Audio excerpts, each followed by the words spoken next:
All right, so this is the continuation, section 6.4 on special factoring techniques. This is going to factor the sum or difference of two cubes. So we did the sum and difference of two squares already. So we did these two. The sum of two squares does not factor. The difference of two squares does. Now, the cubes are a little bit different. Their factorization is a little more involved here, as you can see from these formulas. So I am going to show you how those play out for us. So here's our two formulas. We have the sum and we have the difference. Now, unlike the squares, the sum does factor for the cubes, okay? When we had the squares, the sum of two squares did not factor, but the cubes do. And it factors into this. Now, we're not going to derive where this comes from because it's a bit messy. So instead, we're just going to use this formula as it looks. And again, it's color-coded for you. So the first cube is in blue. The second cube is in red. Same thing here. All right, so this is the difference of two cubes. We know it's a difference because it's subtraction. Now, I do need to write 8 as something cubed. That means something times itself that gives you 8. That's going to be 2. So there's the difference of two cubes. There's a cube, there's a cube. You cannot leave that 8 alone. You have to, I mean, if you want to leave it alone, you can. You just have to know that it's 2 cubed because the 2 is your value of b. You don't want to accidentally use 8 in there. It's whatever's cubed. So when we say the difference of two cubes, you need 2 cubes. There's one, there's one. Okay, so using this bottom formula where a is x and b is 2, I get, and I'll come back to this. I just kind of had a side thought, and so I get a minus b, so x minus 2, a squared, that's x squared, plus ab, plus b squared.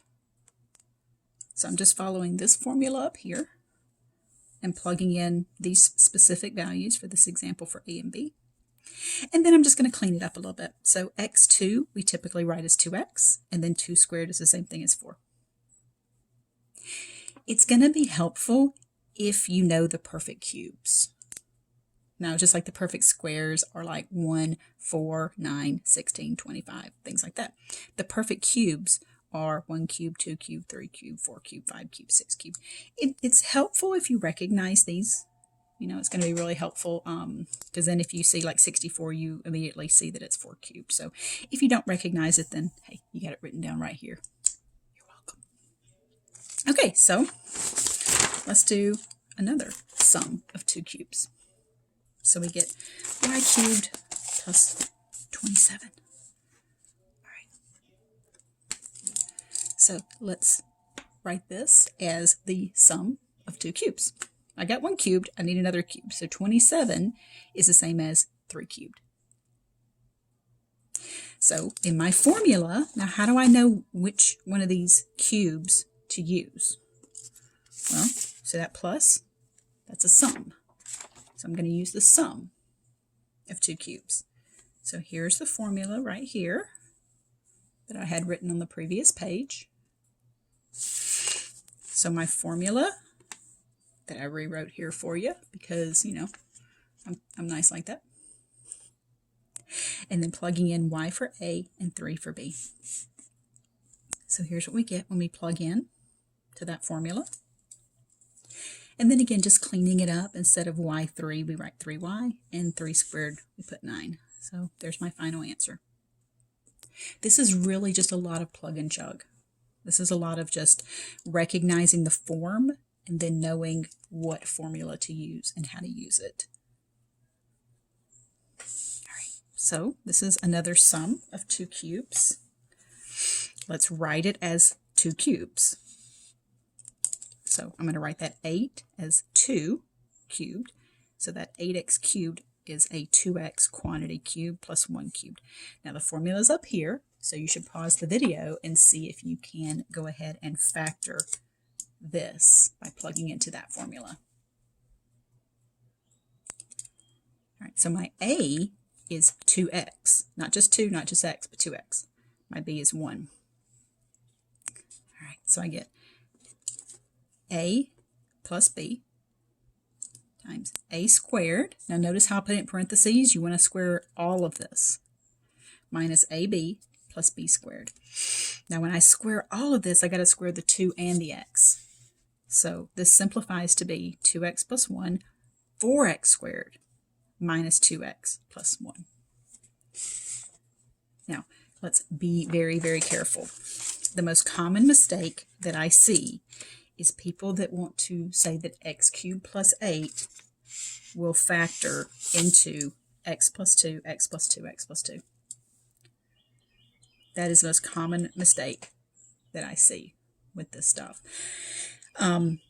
If you don't believe me, you can just multiply all this out, and I guarantee you that when you distribute all this out, you will not get this. You know, a lot of people think that, and it's because, you know, with the difference of 2 squares, that it was, you know, like that x plus 2, x minus 2, or what have you. So this kind of maybe feels right, but danger lurks, man. So just know that this is wrong, and don't do it. So not today, Algebra Satan, not today. All right, let's do one more, and let's cover this up. This one, let's just go through our entire flow chart here. Ooh, creeping in here. All right, first thing you should do before you say, ooh, that's the difference of 2 cubes. Not yet. You always want to start up here. Is there a greatest common factor? Because if there is one and you don't take it out first thing, you are going to be in trouble. So you want to take that out first. That's what's at the top. So is there a GCF? Ugh, that's not pretty, is it? You're like, I don't know if there's a GCF. Well, I'll tell you, when I look at this, first thing I notice is that that ends in a 5 and that ends in a 0. You have any idea what I'm getting at here? I'm getting at the fact that they're both divisible by 5 because, you know, one ends in 5 and one's in 0. My calculator. So they're both divisible by 5. So let's see. 135 divided by 5 is 27. And 320 divided by 5 is 64. Okay. So let's take out that greatest common factor of 5. So you can see that that division is where I got that 27 and that 64. Because remember, factoring out is division because it's the opposite of distributing. So there's my GCF. Now, maybe you recognize 27 from such hits as the perfect cubes.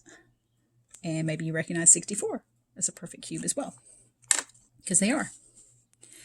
So I've got this GCF of 5. He's along for the ride. He is part of your answer, so don't drop him off here.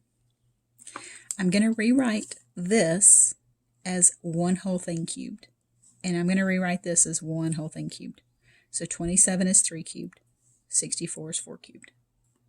That's the difference, I think it's a minus, of 1, 2 cubes. 5's still part of your answer here, so that's why I just keep kind of dragging him along here.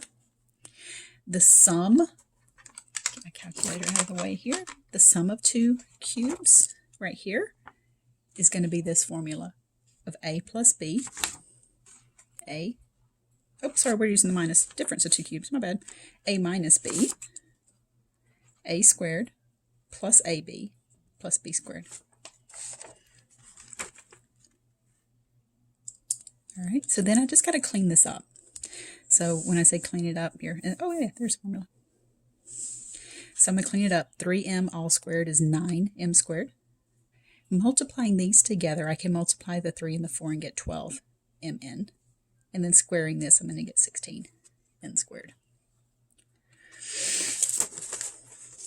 All right, so that's going to finish up 6-4. That's the special factoring cases. Hawks also goes through and talks about something called perfect square trinomials that are trinomials that factor into the same thing twice. There's no need to talk about that special case because in those, you can always just use the AC method or trial and error. And they occur so infrequently that it really is just not worth it. So if you happen to see that, those perfect square trinomials discussed in Hawks, just know that you can handle those trinomials, those three terms, in one of these two ways without having to learn yet another technique. So I'm trying to minimize how many techniques you have. And like I said, that perfect square trinomial, that thing occurs so infrequently that it is just not worth having a special case to talk about with that one. So, but hey, if you look at it in Hogs and you're like, yeah, I understand this, I like this formula, go for it. It's not about what I like, it's about what works with your brain. So, okie dokie.